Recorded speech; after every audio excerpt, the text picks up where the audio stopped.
Assalamualaikum warahmatullahi wabarakatuh. Selamat sore dan salam sejahtera bagi kita semua. Bismillahirrahmanirrahim. Yang terhormat para Menteri Kabinet Indonesia Maju, khususnya Wakil Menteri Agama Republik Indonesia, para pimpinan organisasi masyarakat keagamaan, para tokoh-tokoh agama, wakil majelis-majelis agama, para pengurus FKUB tingkat provinsi, kabupaten dan kota. Pertama, marilah kita panjatkan puji syukur kehadirat Allah Subhanahu wa Ta'ala, Tuhan yang Maha Esa, atas segala limpahan berkah dan rahmat-Nya kepada kita semua, sehingga kita dapat berkumpul pada sore hari ini dalam keadaan sehat walafiat, meskipun acara ini dilakukan secara virtual. Saya mengapresiasi Kementerian Agama yang telah menginisiasi dilakukannya rapat koordinasi nasional FKUB yang bertajuk peningkatan peran FKUB dalam moderasi beragama untuk mewujudkan kerukunan umat beragama di Indonesia, yang diselenggarakan di Jakarta dari tanggal 3 sampai 5 November 2020. Acara ini merupakan momentum yang penting dalam kehidupan berbangsa dan bernegara. Sebagaimana kita ketahui bahwa negara kita berdasarkan Pancasila, Undang-Undang Dasar 45, dan Pancasila merupakan kesepakatan dan titik temu dari seluruh elemen bangsa dengan latar belakang agama yang berbeda-beda, budaya, bahasa yang majemuk, yang melalui Pancasila para pendiri bangsa ini telah mewariskan kehidupan sosial bangsa yang rukun, toleran, dan damai. Namun demikian, sebagai bangsa yang majmuk, Indonesia berpotensi menghadapi ancaman perpecahan apabila kesepakatan nasional itu tidak dijaga dan dikawal dengan baik dan konsisten. Salah satu yang sangat penting yang harus kita jaga adalah kerukunan antar umat beragama. Karena kerukunan antar umat beragama merupakan unsur utama dalam kerukunan nasional. Para hadirin yang berbahagia, dalam dinamika berbangsa dan bernegara, kadang-kadang ekspresi keberagaman itu di era demokrasi ini dapat memunculkan ketegangan atau konflik antar umat beragama atau bahkan internal umat beragama itu sendiri. Beberapa dekade yang lalu kita telah menyaksikan konflik atau ketegangan antar umat beragama yang umumnya dipicu oleh pendirian rumah ibadah, penyiaran agama, penodaan agama, perebutan aset ekonomi, kontestasi politik, dan lain sebagainya. Sedangkan ketegangan atau konflik internal umat beragama umumnya dipicu oleh pemahaman agama yang menyimpang, pemahaman agama yang puritan, yang dalam beberapa kasus telah melahirkan radikalisme atau ekstremisme keagamaan. Tugas penguatan kerukunan umat beragama di samping dilakukan oleh pemerintah, juga dilakukan oleh para tokoh agama. Para tokoh agama ini merupakan modal yang berharga bagi bangsa Indonesia dalam mewujudkan kerukunan umat beragama.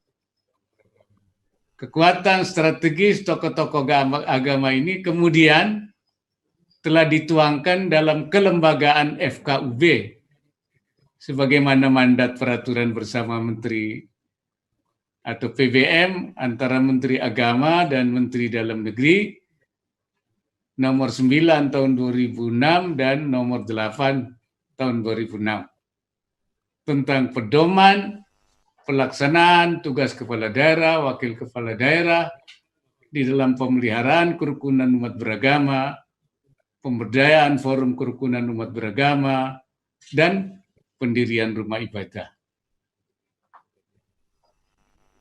Harapan besar kepada FKUB adalah memelihara dan merawat kerukunan beragama yang diwujudkan dalam tugasnya, yaitu melakukan dialog dengan pemuka agama dan tokoh masyarakat, menampung aspirasi ormas keagamaan dan aspirasi masyarakat, menyalurkan aspirasi ormas keagamaan dan masyarakat dalam bentuk rekomendasi sebagai bahan kebijakan gubernur, dan melakukan sosialisasi peraturan perundangan dan kebijakan di bidang keagamaan yang berkaitan dengan kerukunan umat beragama dan pemberdayaan masyarakat.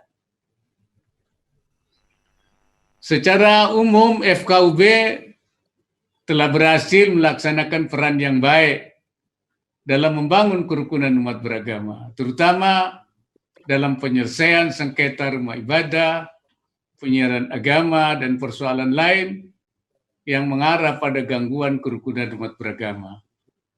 Bahkan dalam beberapa kasus, FKUB juga memiliki peran strategis untuk menyelesaikan masalah-masalah sosial yang terjadi di masyarakat. FKUB menjadi sebuah wadah resolusi konflik yang efektif dan dipercaya oleh masyarakat. Saya mendapatkan informasi bahwa sampai kini masih ada beberapa kabupaten yang belum membentuk FKUB. Di samping masih ada pula kabupaten yang sebenarnya sudah memiliki FKUB, tapi lembaga ini belum berhasil atau belum berfungsi sebagaimana mestinya. Hadirin yang saya banggakan, penguatan peran FKUB dalam menciptakan kerukunan umat beragama perlu selalu diupayakan, baik melalui bingkai teologis dengan mengedepankan teologi kerukunan, bingkai politik dengan menguatkan 3 konsensus kebangsaan, Pancasila, Undang-Undang 45, dan NKRI, bingkai sosiologis atau sosiokultural dengan merevitalisasi kearifan lokal, maupun bingkai yuridis. Terkait dengan bingkai yuridis, sejak beberapa tahun ini terdapat aspirasi dari FKUB di daerah untuk memperkuat dan meningkatkan status hukum PBM tersebut lebih tinggi. Dan di samping itu juga terdapat aspirasi pembentukan FKUB di tingkat pusat atau nasional. Dan ini sudah juga disampaikan kepada saya dalam beberapa pertemuan sebelum COVID, sebelum FKUB ada pertemuan di Manado kalau tidak salah itu. Tentu saja hal ini juga perlu dikaji, akan dikaji, dipertimbangkan, dan dipersiapkan secara matang. Bingkai teologis yang mengedepankan sikap moderasi beragama juga perlu terus dikembangkan sebagai upaya untuk menanggulangi munculnya intoleransi beragama, ketegangan umat beragama, penghinaan terhadap agama dan tokoh agama, kekerasan atas nama agama, dan berbagai isu yang disebabkan oleh pemahaman keagamaan yang intoleran dan pemahaman yang radikal atau ekstrim yang mengarah pada aksi kekerasan, bahkan aksi terorisme.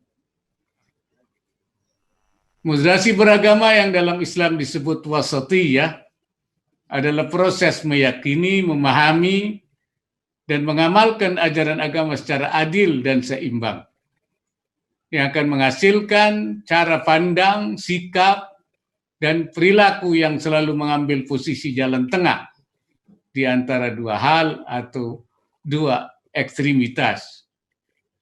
Dua hal ini adalah antara jasmani dan rohani, antara teks dan konteks, antara idealitas dan kenyataan, antara hak dan kewajiban, antara orientasi keagamaan dan orientasi kebangsaan, antara kepentingan individual dan kemaslahatan umat atau bangsa, serta keseimbangan antara masa lalu dan masa depan. Pemahaman Islam wasatiyah juga dalam pemahaman yang tidak tekstual dan tidak pula liberal, tidak berkelebihan atau ifrat, tapi juga tidak gabah atau tafrid, dan tidak pula memperberat tasyaddud, tidak juga mempermudah tasahul. Pemahaman secara tekstual yang hanya memahami teks-teks Al-Quran dan hadis tanpa penafsiran juga dapat menghasilkan pemahaman yang statis, karena pemahaman seperti ini tanpa disertai dengan maksud-maksud utama yang terdapat dalam sebuah teks, bahkan pemahaman pada teks-teks tertentu secara literal, itu juga bisa menyesatkan seperti ayat-ayat yang terkait dengan jihad. Melalui pemahaman moderat tersebut, umat Islam bisa menerima NKRI sebagai konsensus nasional, al-mitsaqul watani, yaitu negara kesepakatan atau negara konsensus Darul Mitsaq yang dibangun dan disepakati oleh founding fathers, di mana sebagian dari mereka juga adalah ulama dan tokoh agama. Hadirin yang berbahagia, secara empiris, moderasi beragama dapat diukur dari setidaknya ada 4 indikator. Pertama, toleransi. Adalah sikap dan perilaku seorang yang menerima, menghargai keberadaan orang lain, dan tidak mengganggu mereka, termasuk hak untuk berkeyakinan dan mengekspresikan keyakinan agama mereka, meskipun keyakinan mereka berbeda dengan keyakinan dirinya. Yang kedua, anti kekerasan. Moderasi beragama tidak membenarkan tindak kekerasan, termasuk penggunaan cara-cara kekerasan atas nama agama untuk melakukan perubahan, baik kekerasan verbal maupun kekerasan fisik.